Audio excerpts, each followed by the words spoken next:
question, the member from Oshawa.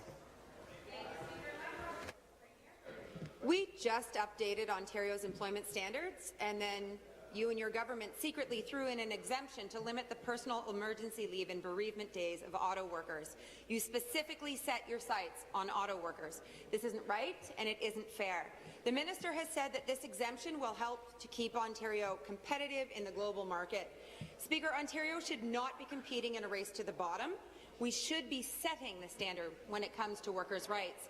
Why does the Premier think it is okay to give auto workers fewer leave days than everybody else? Thank you. Minister of Labour. Thank you, Speaker, and thank you to the member for that question.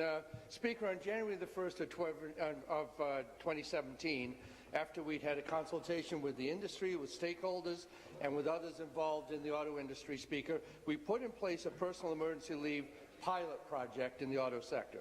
What it required is that auto sector's employers with more than 50 employees provide each employee use of up to 7 personal emergency leave days, as well as up to 3 days for the unfortunate death of a family member, should that occur, Speaker.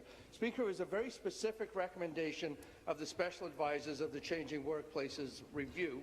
Now, as a result of that, Speaker, of the actions we took on Bill 148, as of January the 1st of 2018, the 50-employee threshold was removed, and for the first time ever, Speaker, all employers in the auto sector are required to make personal emergency leave available to each employee, Speaker. Thank you. Supplementary. Thank you, Speaker. And again to the Premier. You put a specific target on auto workers. However, in my community of Oshawa, cleaners in the GM plants are finding they are being redesignated to auto workers, so their leave days can be limited too.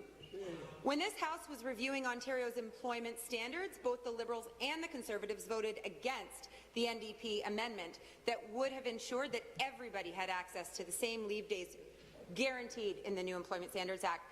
Now we can see why you voted against the fix. This government now can unfairly target any workers in the whole auto industry.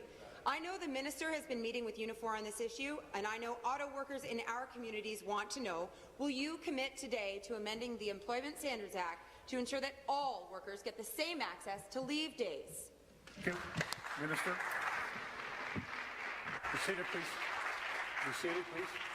Thank you. Minister. Thank you, Speaker, and thank you to the member for that supplementary, Speaker. Speaker, with the auto strategy we have in the province of Ontario, we're committed to the success of this province's auto sector. It's a very highly competitive global economy, and we're going to make sure that that success, Speaker, is shared with the employees that work in the sector. As the labour reforms work out, Speaker, we continue to engage with stakeholders.